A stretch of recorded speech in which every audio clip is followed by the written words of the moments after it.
बहुत तकलीफ होती है। क्यों वाजिद भाई? तो अ, कोशिश करेंगे कि इस टॉक को थोड़ा सा इंटरेस्टिंग बनाऊं, लेकिन अगेन वही बात है कि जब हम आसान चीज़ों में घुसेंगे तो फिर थोड़ी तकलीफ होगी कि क्यों कर रहे हैं, ज़रूरत क्या है, लेकिन ज़रूरत है तभी कर रहे हैं। तो उम्मीद है हम लोग बेसिक बातें ही करेंगे, साइन कोसाइन रूल ट्रायंगल्स के एंड में डिस्कस करेंगे, लेकिन जो सफ़र होगा वो बहुत डिटेल में जाएगा चीज़ों के, और प्रॉपर प्रूफ करनी पड़ेंगी चीज़ें। ऐड करेंगे नहीं मतलब देखेंगे कैसे करनी चाहिए। ओके, तो मोटिवेशन क्या है कि ज्योमेट्री, बेसिक ज्योमेट्री R2 की बात कर रहा हूँ मैं, एक्स वाई प्लेन की। वो हम लोग कैलकुलस के पहले या दूसरे कोर्स और दूसरे कोर्स में सही से मतलब इस्तेमाल करते हैं। फॉर एग्जांपल हमें कोई ग्राफ बनाना हो, इसका डेरिवेटिव लेना हो, साइन कोसाइन कर्व्स बनानी हो, तो वो हम हमेशा एक्स वाई प्लेन में बनाते हैं। तो हम काफ़ी चीज़ें यूज़ कर रहे होते हैं एक्स वाई प्लेन की, लेकिन हमें ज़्यादातर चीज़ें हमने प्रूव नहीं की हुई होती हैं, हम बस मान लेते हैं। बहुत बेसिक सी एक बात, जैसे कि अगर दो पॉइंट्स गिवन है तो दो पॉइंट्स के दरमियान में एक ही लाइन गुजर सकती है। ऐसा नहीं हो सकता कि एक दूसरी अलग लाइन दो सेम पॉइंट से गुजर रही है, दो मुख्तलिफ लाइनें नहीं हो सकती। तो इस तरह की बेसिक चीज़ें जो होती हैं वो हम अज्यूम करके चलते हैं, लेकिन ये चीज़ें प्रूव भी कर सकते हैं कि ऐसा ही है। अगर नहीं होता तो फिर मसला हो जाएगा। तो हम ऐसी बेसिक चीज़ें देखेंगे और कोशिश करेंगे कि इनको, और मकसद ये है कि क्योंकि हम जब आगे बढ़ के मैथ्स की स्टडीज़ करते हैं तो बहुत कम ही ऐसा होता है कि हम चीज़ों को आराम से बस यूज़ कर सकें। क्योंकि जो आज जब किसी को भी प्रेजेंट कर रहे हैं या समझा रहे हैं कोई चीज़, सामने वाले का पहला सवाल होता है क्यों, ये वजह वजह क्या है इसकी होने की। तो उस वक्त आप ये नहीं बोल सकते कि बस मान लो यही है। तो मकसद इस टॉक का यही है कि इन चीज़ों को समझेंगे किस तरह से आसान चीज़ें भी हम लोग समझ के प्रूफ कर सकते हैं। ओके, तो इस अप्रोच को एक्सियोमेटिक अप्रोच कहते हैं, और ये सिर्फ ज्योमेट्री के लिए नहीं, एनालिसिस के लिए भी की जा सकती है, हर एक के लिए की जा सकती है। और एक्चुअली ये 70s से ये की गई है, क्योंकि काफ़ी मैथ्स को स्टैंडर्डाइज करने के लिए एक्सियोमेटिक अप्रोच काफ़ी काम आई थी। तो आज जो आप मैथ्स पढ़ते हैं वो इसी अप्रोच की वजह से है, इसी अप्रोच की बुनियाद की वजह से है। तो ओके, देखते हैं। पहले तो हमें हमारा फ्रेमवर्क थोड़ा पता चल जाए कि हम किस चीज़ में काम कर रहे हैं। तो हम पी, स्क्रिप्टेड पी R2 ले लेते हैं। जिसको R2 नहीं पता, ये एक्स वाई प्लेन के लिए एक अच्छा सा नाम है। और ये हमारा स्पेस ऑफ पॉइंट्स है, मतलब कोई भी मैं बोलूँ एक पॉइंट हम ले रहे हैं तो आप सोचें कि चलो इसका एक एक्स पॉइंट है, एक वाई कोऑर्डिनेट है, दो कोऑर्डिनेट का पॉइंट है। और स्ट्रेट लाइंस एक सेट की तरह डिफाइन होंगी। वो ज़्यादातर मैं इसको एल कहूँगा, लेकिन अभी इस डेफिनेशन के लिए इसको LPV भी कह सकते हैं सब्सक्रिप्ट के साथ। और P और V का क्या काम है, तो उसकी डेफिनेशन में इसका यूज़ है कि हर वो पॉइंट इन R2 जो इस इक्वेशन, इस पैरामेट्रिक इक्वेशन को सेटिस्फाई करता है। आपने कैलकुलस में इस तरह के इक्वेशन देखे होंगे, इसको parametric equation of a line कहते हैं, जहाँ P एक इनिशियल पॉइंट है और V एक डायरेक्शन है जहाँ पे जिसमें हम P से चलना शुरू कर रहे हैं। और ये एक इन्फिनिट लाइन है, एंड से एंड तक जा रही है, ये कहीं रुक नहीं रही है। और V को लाजमी नॉन जीरो होना पड़ेगा, वरना ये सिर्फ एक पॉइंट होगा और पॉइंट एक लाइन नहीं होती। तो ये कुछ रूल्स हम लोग फिक्स कर लेते हैं। और set of straight line, in straight lines का भी एक अलग सेट हम बना सकते हैं जिसको हम G कहेंगे। तो जब भी हम बोलेंगे कि P एक स्ट्रेट लाइन पे लाई करता है, तो उसका मतलब है मैथमेटिकली कि P belongs to L set theoretic sense में। मतलब जब एक L को आप सेट की तरह देखेंगे, एक लाइन एक सेट है और P उसका एक एलिमेंट है। तो यहीं से थोड़ी सी मैथ की ज़बान आना शुरू हो गई है कि हमने एक सिंपल लाइन और पॉइंट्स के बारे में बात की थी, अब उनको एज अ सेट देख रहे हैं और as a space of points हम R2 को ले रहे हैं। और हाँ, अच्छा, तो तीन तरह के एक्सियम्स होते हैं बेसिकली हमारी R2 की, सिर्फ R2 की बात हो रही है ज्योमेट्री डिफाइन करने के लिए। और R3 और उसके ऊपर के लिए तो शायद ज़्यादा ही इस्तेमाल हो या शायद इनकी मॉडिफिकेशंस हो, लेकिन कोशिश करूँगा कि इन एक्सियम्स को डिस्कस करते हुए बताऊँ कि ये R2 के लिए ही क्यों काम करेंगे और R3 या उससे ऊपर के लिए फेल क्यों हो जाएंगे। तो पहले आते हैं इंसिडेंस एक्सियम्स। अब ये बहुत एक बेसिक सा फैक्ट है कि for any 2 points P Q there exist a straight line that goes through them.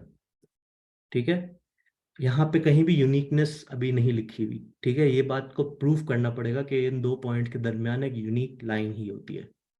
ये सिर्फ इतना कह रहा है कि for any 2 points there always exist a line L that goes through them. और ये बारीकियों में आपको थोड़ा ध्यान देना पड़ेगा, क्योंकि लॉजिक जब हम लॉजिक के थ्रू जा रहे हो तो फिर उसकी एक एक पॉइंट को हमें पकड़ के लेके चलना होगा, तो इस चीज़ का बड़ा ध्यान कीजिएगा। और बीच में भी कुछ और ऐसे पॉइंट्स आएंगे जहाँ पे ध्यान देना होगा, मैं कोशिश करके वहाँ पे पॉज कर लूँगा। अच्छा, सेकंड पॉइंट है कि there is at most one straight line through any 2 distinct points. मतलब ज़्यादा से ज़्यादा कोई भी 2 पॉइंट डिस्टिंक्ट पॉइंट्स के दरमियान से एट मोस्ट एक स्ट्रेट लाइन गुजरती है। तो अगर मैं I1 और I2 दोनों को मिला दूं तो फिर मेरे पास वो लॉजिकली वो स्टेटमेंट आती है कि for any 2 points P Q there exist a unique line. सिर्फ अकेले I1 और अकेले I2 से मैं ये नहीं कह सकता हूँ। तो वो कहने के लिए मुझे ये फैक्ट चाहिए होगा।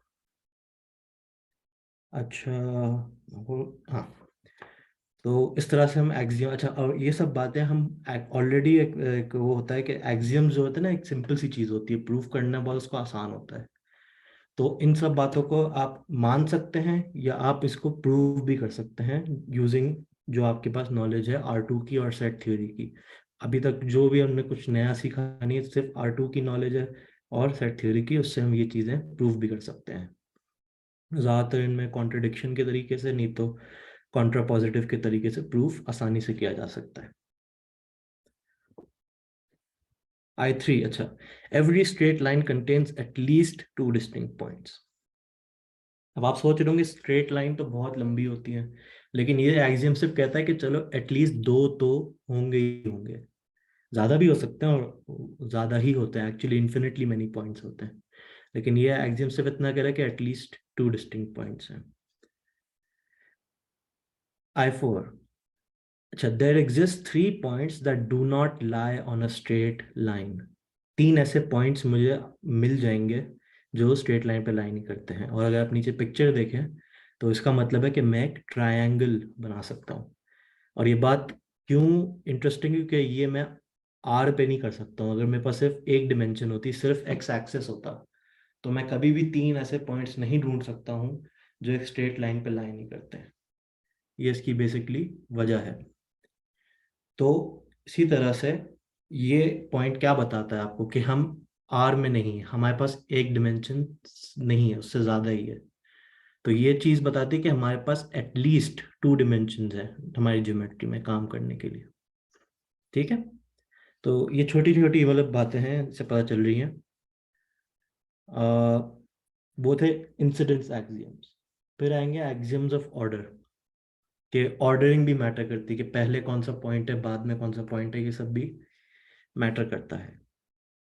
तो उनको देखने के लिए पहले एक फैक्ट देख लें जो है लाइन सेगमेंट का, जो आई एम श्योर सबने सुना ही होगा कभी ना कभी, कि a point Q lies between P and R if there exists a T such that ये लीनियर कॉम्बिनेशन में लिखा जा सके Q, कि Q is equals to a constant scalar T times P plus 1 minus T R।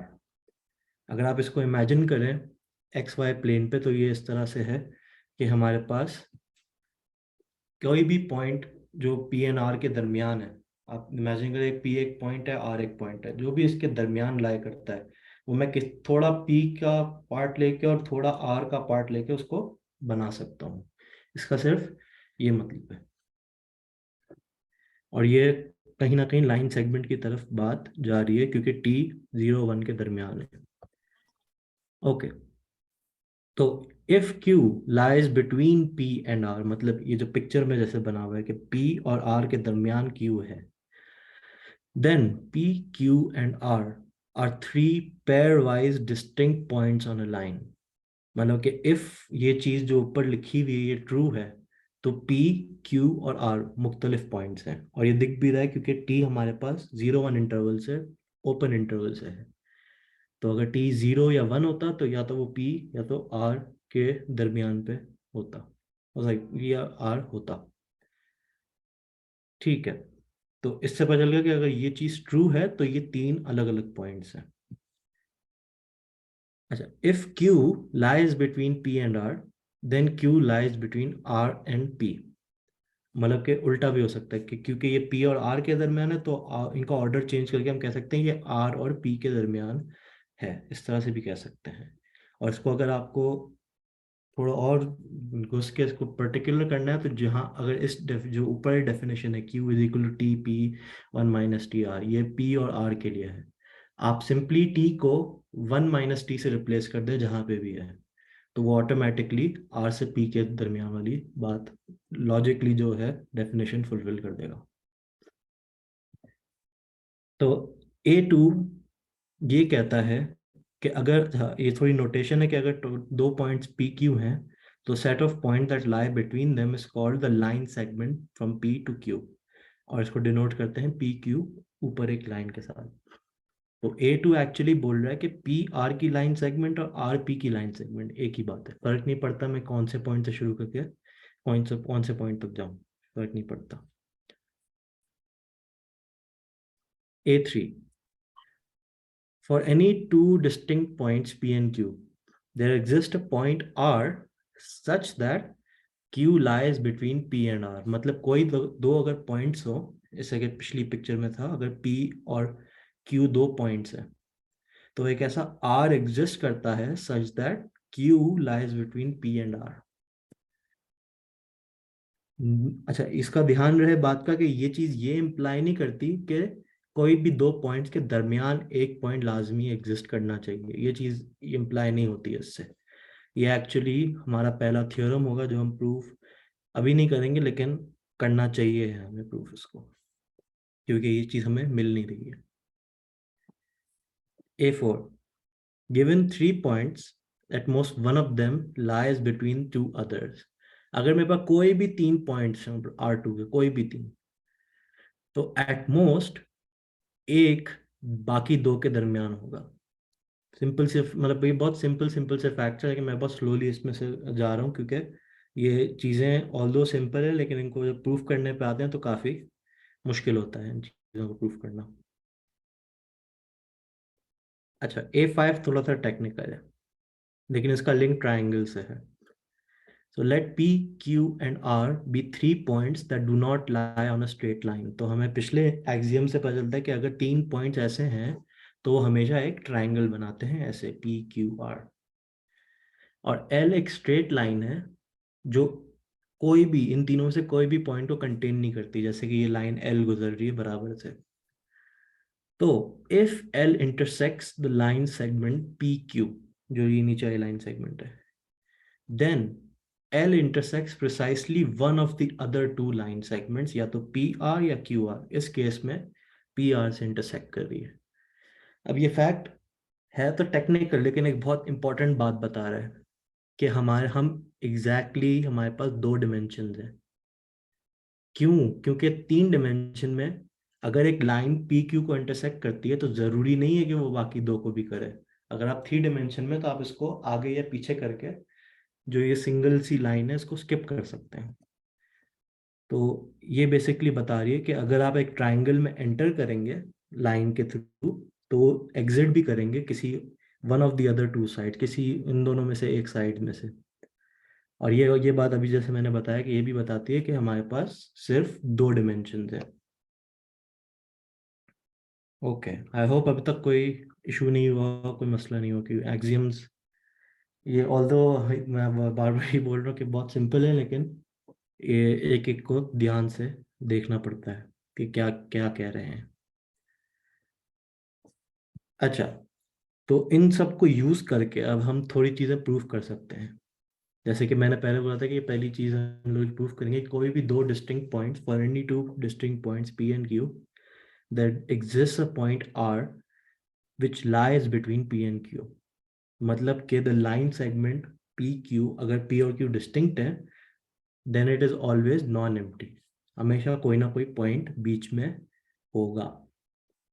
और ये बात again मैं बता दूं, अगर आप जो मैं बुक एंड में रेफरेंसेस बताऊंगा उसको आप खोलें तो ये 1.5 पेज का प्रूफ है इसका। तो ये इतना आसान नहीं है प्रूफ करना, इसको थोड़ी सी मेहनत करके प्रूफ करना पड़ता है, केसेस ले लेके। अच्छा, let P, Q and R and S be points on a straight line. Show that if Q lies between P and S, and if R lies between Q and S, then R lies between P and S. अच्छा, ये थोड़ा वैसे भी technical है, follow करनी है, उसके लिए मैंने एक पिक्चर भी बनाई थी साथ में। सिचुएशन ऐसी है कि 4 पॉइंट्स है P, Q, R, S जो एक स्ट्रेट लाइन पे लाई करते हैं L। तो अगर Q बिटवीन है P एंड S के और R बिटवीन है Q एंड S के, तो R एक्चुअली बिटवीन है P और S के। तो ये एक तरह से आप सोच लें कि एक काइंड ऑफ लाइक एक ट्रांजिटिव प्रॉपर्टी है, और इसकी हमें ज़रूरत तब पड़ती है जब हम इक्विवेलेंस रिलेशंस की बात करते हैं, जो हम नेक्स्ट स्टेप उसका होगा बात करने का। मैं शायद इस टॉक में बात नहीं कर पाऊँ क्योंकि, लेकिन इक्विवेलेंस रिलेशन से हम हर चीज़ को फिर फॉर्मलाइज कर देते हैं कि ये चीज़ इससे इक्विवेलेंट है, वो इससे इक्विवेलेंट है, तो इसकी फिर दोबारा इसकी टेक्निकलिटीज में जाने की ज़रूरत नहीं है। हम इक्विवेलेंस रिलेशन यूज़ करके आसानी से चीज़ों को प्रूव कर सकते हैं। इसकी वजह से हमें केसेस में हर बार जाने की ज़रूरत नहीं है। तो अच्छा, और एक और चीज़ जो हम प्रूव कर सकते हैं कि show that there is an infinite number of distinct points between two distinct points. मतलब कि एक लाइन सेगमेंट में इन्फिनिटली मेनी पॉइंट्स होते हैं।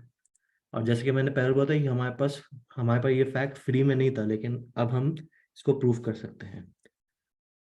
और नोटिस करें कि मैंने अभी तक कोई ज्योमेट्री या होम्योमॉर्फिज्म या ऐसी कोई टेक्निकल बात नहीं की है दूसरे सब्जेक्ट्स की। मैंने सिंपल फैक्ट्स जो हैं R2 के वो बताए हैं, और उसको प्रूव करने का तरीका आखिरी एक्सरसाइज को कि थ्योरम और एक्सरसाइज यूज करके प्रूव किया जा सकता है।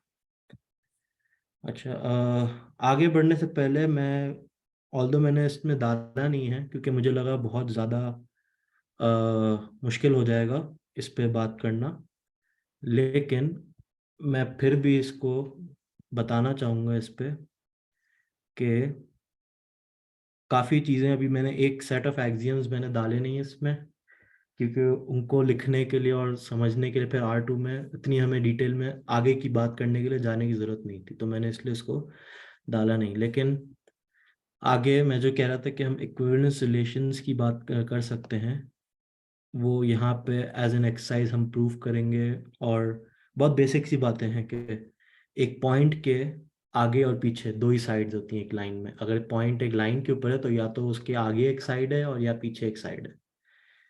सिमिलरली एक लाइन अगर है R2 में, तो या तो उसकी एक राइट साइड है या उसकी लेफ्ट साइड है। तो मतलब ये वाली बातें हम इक्विवेलेंस रिलेशंस से प्रूव करते हैं, और आगे जाके फिर कॉन्ग्रुएंस के एक्सियम्स देखते हैं। लेकिन आगे की बात हम कॉन्ग्रुएंस को डिस्कस करेंगे, लेकिन बगैर एक्सियम्स में जाए। ओके, तो एक्सियम्स का समझने के लिए हमारे पास रिजिड मोशंस या यूक्लिडियन मोशंस होना ज़रूरी है। तो मोशंस और इन सब चीज़ों के लिए हम लोग मेट्रिसेस का इस्तेमाल करते हैं, और स्पेसिफिकली ऑर्थोगोनल मेट्रिसेस का इस्तेमाल करते हैं, जो R2 में, सिर्फ R2 में रोटेशंस डिफाइन करते हैं, काउंटर क्लॉकवाइज या clockwise depending on the determinant. तो उसके लिए हम सेट ऑफ या group of orthogonal matrices define करते हैं, जो all matrices in the general linear group of two variable, या मतलब meaning of order 2 meaning 2x2 matrices. और जनरल लीनियर ग्रुप जिसको नहीं पता, वो वाला ग्रुप है मेट्रिसेस का जिनका डिटर्मिनेंट नॉन जीरो है, मतलब जीरो डिटर्मिनेंट वाले कभी भी इसमें नहीं होंगे शामिल। ओके, तो और ए ट्रांसपोज, अच्छा, और प्रॉपर्टी क्या है कि A into A transpose equals to the identity matrix, where A transpose is AT is A transpose and ID is the identity matrix. And I'm sure सबको 2x2 में identity matrix का पता है क्या होता है. ओके, तो इन R2, लेकिन और R2 में हम कोई भी ऑर्थोगोनल मैट्रिक्स जो इस O2 में से बिलोंग करता हो मैट्रिक्स, उसको हम इस तरह से लिख सकते हैं depending on one variable theta, जिसको हम आम जबान में angle from the x axis कहते हैं. और ये सिर्फ R2 की बात है. R3 में थोड़ी सी एंगल्स बढ़ जाते हैं और कॉम्प्लिकेशंस और आ जाती हैं. ओके, तो अब इन मैट्रिसेस को यूज करते हुए एक ए इन ऑर्थोगोनल मैट्रिसेस के ग्रुप से लेते हैं और एक पॉइंट R2 में से लेते हैं और हम एक मैप डिफाइन करते हैं जो बहुत ही सिंपल एक लीनियर मैप है, जो कोई भी पॉइंट R2 का लेता है और उसको पहले मैट्रिक्स से मल्टीप्लाई करता है और फिर B ऐड कर देता है उसके अंदर. तो ये मैप को हम कहते हैं यूक्लिडियन मोशन, या आपने अगर पहले पढ़ा हो तो उसमें कभी कभी रिजिड मोशन भी कहते हैं, फिजिक्स में खासतौर पे इसको रिजिड मोशन कहा जाता है. और मज़े की बात यह है कि अगर मैं इन सारे मैप्स का एक कलेक्शन ले लूँ, एक सेट ले लूँ जिसको मैं E2 कहूँ, तो वो सेट जो है वो भी एक ग्रुप होता है अंडर फंक्शन कॉम्पोजिशन. और हम प्रूफ कर सकते हैं कि इनका इन्वर्स क्या होता है और सब क्या होता है फंक्शन का इजीली, क्योंकि लीनियर मैप्स हैं.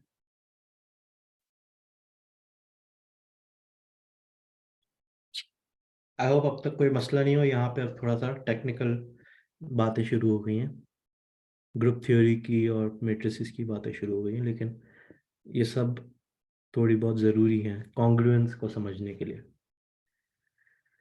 ओके. तो कॉन्ग्रुएंस, कॉन्ग्रुएंस से पहले ये एक सिंपल एक चीज़ है कि अगर 3 पॉइंट्स हो हमारे पास, तो इस नोटेशन के थ्रू, अच्छा एक मिनट, एक सवाल आया है, why do we need this map. अगर आप इस मैप को इमेजिन कर सकें, ठीक है, आप इमेजिन करने के लिए आप इसको आइडेंटिटी मैट्रिक्स ले लें ए को, और बी को कोई भी पॉइंट ले लें R2 का, तो ये सिंपली एक ट्रांसलेशन मैप होगा. और अगर आपको पता हो कि ट्रांसलेशन के अंदर कोई भी ज्योमेट्रिक फैक्ट इनवेरिएंट होता है, मतलब कि मैं कोई भी बात बोलूं एक पॉइंट के लिए होल्ड करती हुई, वो तमाम पॉइंट के लिए होल्ड करेगी, क्योंकि एक जगह जहाँ जो चीज़ हो रही है वो दूसरी जगह सेम होती है, हो रही होती है विदाउट एनी प्रॉब्लम. तो इस ट्रांसलेशन इनवेरिएंस की वजह से ये मैप के यूज़ होता है कि ये बताने के लिए कि मुझे हर जगह की बात करने की ज़रूरत नहीं. अगर मैं एक लोकली एक छोटे रीजन की भी बात करूं और वहाँ पे एक बात प्रूफ कर दूं, तो वो ऑटोमेटिकली पूरे R2 के लिए बात होल्ड करती है. और पर्टिकुलरली वो चीज़ मैं प्रूफ करना चाहूँगा कॉन्ग्रुएंस के लिए.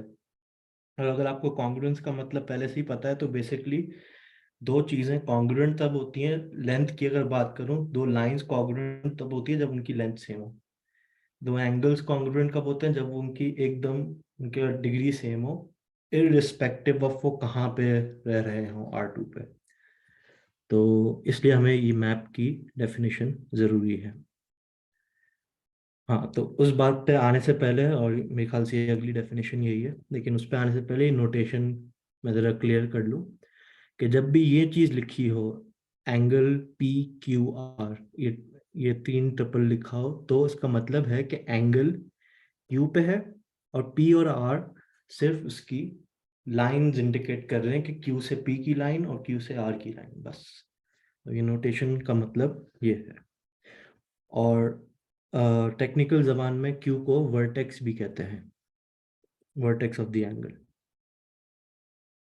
ओके, तो 2 line segments PQ and RS are said to be congruent if there exists an Euclidean motion F such that F of P and F of Q, जो उनके इमेजेस होंगी P और Q की under F, वो वाली line segment और RS की line segment same हो.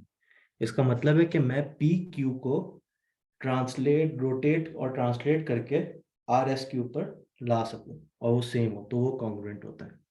और क्योंकि जो मैप है वो जो मेट्रिसेस हैं वो ऑर्थोगोनल है, तो वो डिस्टेंसेस प्रिजर्व रखते हैं और सिर्फ लोकेशन चेंज करते हैं, रोटेशन करते हैं उनकी। और बी क्योंकि एक ट्रांसलेशन है, तो B basically length of the line change नहीं करता, वो बस उसको अलग जगह पे फेंक देता है। ओके, हाँ, सिमिलरली एक angle is congruent to another angle P1 Q1 R1 इफ एक ऐसा इक्लिडियन मोशन एग्जिस्ट करता है सच दैट एफ ऑफ तीनों पॉइंट्स PQR और वहां पे जो एंगल है वो इक्वल हो P1 Q1 R1 वाले एंगल से, मीनिंग जो एंगल Q1 पे वो है वर्टेक्स Q1 है जिसका। ओके, तो अब आते हैं इंटरेस्टिंग चीज़ों पे R2 के बारे में। अब क्योंकि हम लोग कोसाइन रूल और साइन रूल की बात करेंगे तो हमें एंगल्स और कोसाइन थीटा और ये सब चीज़ें चाहिए होंगी। तो वो लाने का तरीका इनर प्रोडक्ट है, या जिसको आपने डॉट प्रोडक्ट के नाम से भी पढ़ा हो कैलकुलस के अंदर। तो कोई भी दो पॉइंट्स हों तो उसका हम डॉट प्रोडक्ट या यूक्लिडियन इनर प्रोडक्ट डिफाइन ऐसे करते हैं। उसकी स्टैंडर्ड नोटेशन ये लेफ्ट पे है कि हम लोग ये पॉइंटेड ब्रैकेट्स इस्तेमाल करते हैं एक्स वाई दरमियान में, और इसका मतलब है कि first coordinate of x1 multiply होता है फर्स्ट कोऑर्डिनेट ऑफ y1 से, first coordinate of x second coordinate of x multiply होता है सेकंड कोऑर्डिनेट ऑफ y से। अच्छा, और अगर कोई कंफ्यूज दे कि ट्रांसपोज क्यों लिखा है यहाँ पे, तो ये स्टैंडर्ड नोटेशन है कि हम एक पॉइंट R2 का एक कॉलम वेक्टर की तरह लेते हैं। तो अगर हम उसको स्ट्रेट लिखना चाहें तो ऊपर ट्रेडिशनली एक टी का साइन लगता है कि ये ट्रांसपोज है एक मैट्रिक्स का। ओके, हाँ, और जो मेरे ख्याल से सबसे टेक्निकल और ऊपर से बात आई है जो हम लोग यूज़ करेंगे वो ये है कि इनर प्रोडक्ट या डॉट प्रोडक्ट के यूज़ करके हम R2 पे नॉर्म डिफाइन करते हैं इसका इस तरह कि हम स्क्वायर रूट ले लेते हैं इनर प्रोडक्ट का x का विद इट सेल्फ, जो अगर आप फॉर्मूला में इमेजिन कर पाए तो एग्जैक्टली आपको डिस्टेंस फॉर्मूला दे देगा। ओके, और कोई भी तीन पॉइंट्स के लिए एक्स वाई जी जो एक स्ट्रेट लाइन पे नहीं लाई करते हैं, उनके लिए कॉशी श्वार्ट्ज इनइक्वालिटी सेटिस्फाई होती है। ट्रेडिशनली कॉशी श्वार्ट्ज इनइक्वालिटी में जो डिनोमिनेटर में चीज़ है वो राइट साइड पे होती है, लेकिन मैं इसको लेफ्ट साइड पे ले आऊँ ताकि ये एक ही इनइक्वालिटी बन जाए और लेस देन इक्वल्स टू 1 हो जाए। तो और y माइनस एक्स जी माइनस एक्स ये सिंपली लाइन सेगमेंट्स हैं y और x के दरमियान और z और x के दरमियान। तो आप इसको इमेजिन कर सकते हैं कि ये तीन पॉइंट्स हैं y x और z, और फिर मैं वो एंगल बेसिकली बना रहा हूँ तीन पॉइंट्स के दरमियान का, और क्योंकि x दोनों तरफ माइनस हो रहा है तो x बेसिकली वर्टेक्स है मेरा पॉइंट का। ये बातें थोड़ी सी आपको शायद टेक्निकल लगे, इस पे इतना अभी गौर करने की ज़रूरत नहीं है, लेकिन ये बातें ट्रू हैं। आप इसको बुक में भी देख सकते हैं और कहीं भी कोई भी एनालिसिस की या छोटी सी एनालिसिस की किताब ले लें, ज्योमेट्री की भी किताब लें, तो ये बातें आपको मिल जाएंगी। ये लीनियर अलजेब्रा की किताब में आपको मिल जाएंगी। जी, तो तो अगर ये पॉइंट स्ट्रेट लाइन के ऊपर लाई करें तो क्या ये इक्वलिटी होल्ड कर जाएगी? तो क्या ये एग्जैक्टली तो बिल्कुल करेक्ट, एग्जैक्टली तो तो इक्वालिटी फिर बिल्कुल तो फिर इक्वलिटी अंदर मौजूद है, तो फिर अपना यही ले ले एनी थ्री पॉइंट्स, तो हम्म, काम हो जाएगा।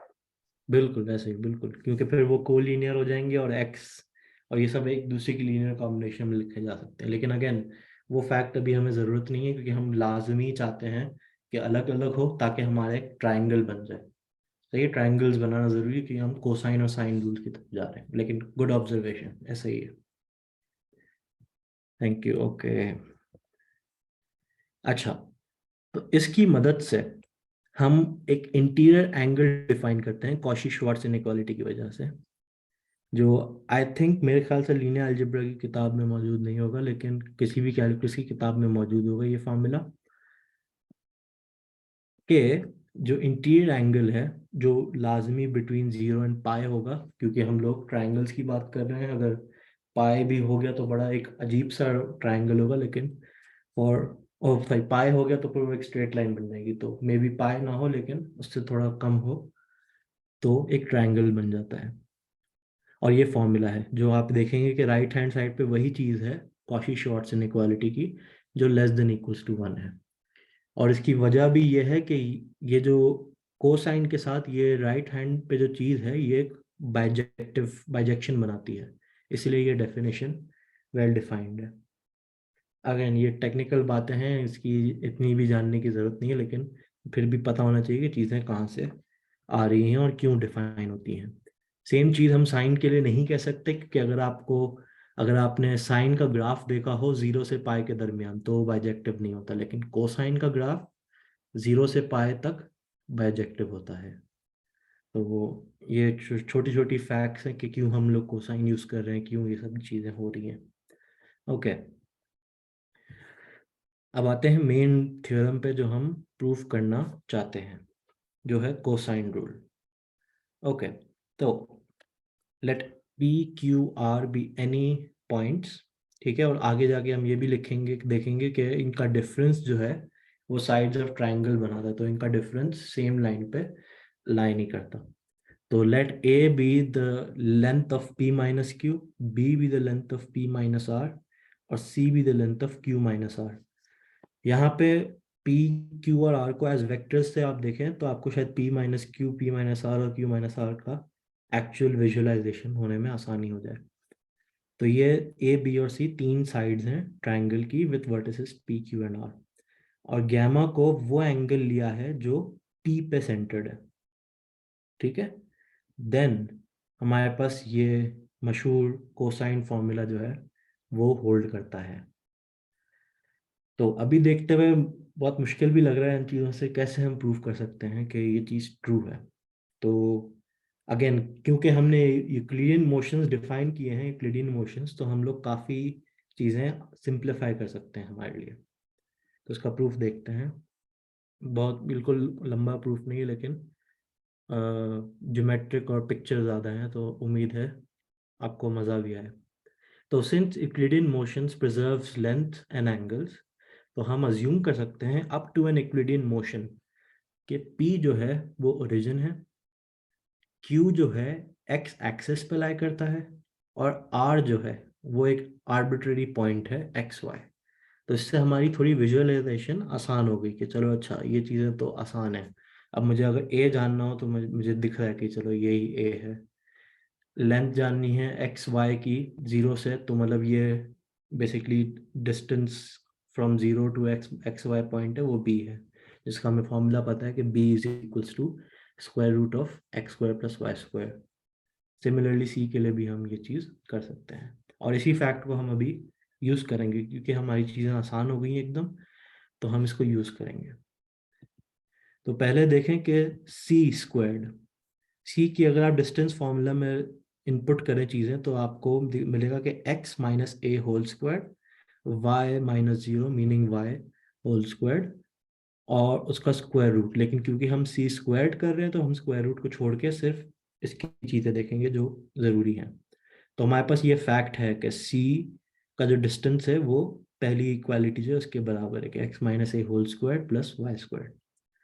और सिंपल एल्जेब्राइकली हमने इसको खोल के एक्स स्क्वायर माइनस 2ax, ओ यहाँ पे शायद एक गलती हो गई है, ए स्क्वायर होना चाहिए था इन दोनों में से एक, लेकिन कोई भी आप पहला वाला इमेजिन करें a square, I am sorry ये थोड़ा सा टाइपिंग एरर हो गया। ओके, तो a square minus 2ax plus x square और प्लस वाई स्क्वायर तो वैसे ही वहाँ पड़ा हुआ था। अब ए स्क्वायर पहले से हमारे पास आ गया, और जैसे हमने देखा था कि जो बी की लेंथ है वो exactly X square plus Y square square root है, तो बी स्क्वायर जो होगा वो X square plus Y square होगा। तो हमारे पास ये अच्छी सी रिलेशनशिप आ गई, सी स्क्वायर ए स्क्वायर बी स्क्वायर और माइनस 2ax।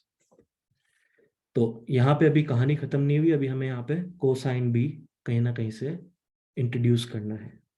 तो वो करने के लिए देखने के लिए हम नोटिस करेंगे कि बाय द फॉर्मूला, और आप ये फॉर्मूला को चेक कर सकते हैं, ठीक है, कि कोसाइन ऑफ गैमा इक्वल होगा inner product of Q with R divide by AB के, और Q अगर आपको याद हो तो ये A,0 है और R X,Y है। तो इसका इनर प्रोडक्ट यहाँ पे राइट हैंड साइड पे हुआ है कि X times A plus Y times 0 meaning AX over AB। अब यहाँ से हमें मिल गया कि AB cosine gamma is equals to AX। तो हम क्या करेंगे, हम इसको सिंपली यहाँ पे डाल देंगे AX की जगह AB कोसाइन ऑफ गैमा, और हमारे पास आ जाएगा ये फॉर्मूला। ओके, अच्छा यहाँ से कॉर्लरी एक आती है पाइथागोरस थ्योरम की, कि हमें पता है कि अगर गैमा पाई ओवर 2 होगा इस फॉर्मूला में, अगर गैमा सॉरी पाई ओवर 2 होता तो cosine of pi over 2 cosine of 90 degrees 0 होता है। तो हमारे पास एग्जैक्टली एक राइट एंगल ट्राइंगल होता, मीनिंग ये जो एंगल है ये 90 होता, और हमारे पास पाइथागोरन थ्योरम होल्ड करता, a square plus b square equal to c square. तो इसके अंदर से हम लोग पाइथागोरस थ्योरम भी निकाल सकते हैं, क्योंकि हमने एंगल्स और सब की बात की है। तो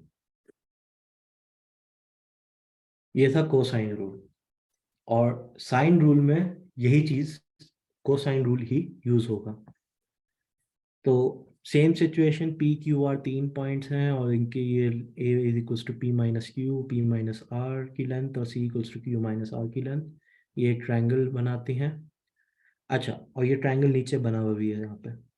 तो अगर अल्फा वो पॉइंट है जो वो एंगल है जो आर पे है जैसे कि पिक्चर में है, और बीटा वो एंगल है जिसका वर्टेक्स क्यू है जैसे कि यहाँ पे, तो हमारे पास sine alpha over sine beta is equals to a over b, meaning sine alpha जो उसके ऑपोजिट साइड से रिलेटेड है, साइन बीटा उसकी ऑपोजिट साइड से रिलेटेड है।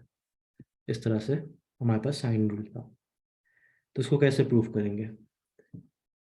तो क्योंकि हमारे पास एक आर्बिट्री ट्राइंगल और सेम चीज़ें हैं, तो हमारे पास कोसाइन रूल है। तो कोसाइन रूल फॉर अल्फा ये हमें ये देता है -2bc cosine of alpha is equals to A square minus B square plus C square. इस तरह से हमने बस रीअरेंज कर दिया है कोसाइन फॉर्मूला को, और फिर इसको दोनों साइड्स को स्क्वायर करके और थोड़ा सा और रीअरेंज करके हमारे पास ये आता है कि लेफ्ट हैंड साइड पे ये हो गया, और राइट हैंड साइड पे, क्योंकि ये ब्रैकेट्स टेक्निकली ब्रैकेट्स की जरूरत नहीं है तो इसको एक साथ लिख सकते हैं, और तीनों चीज़ों को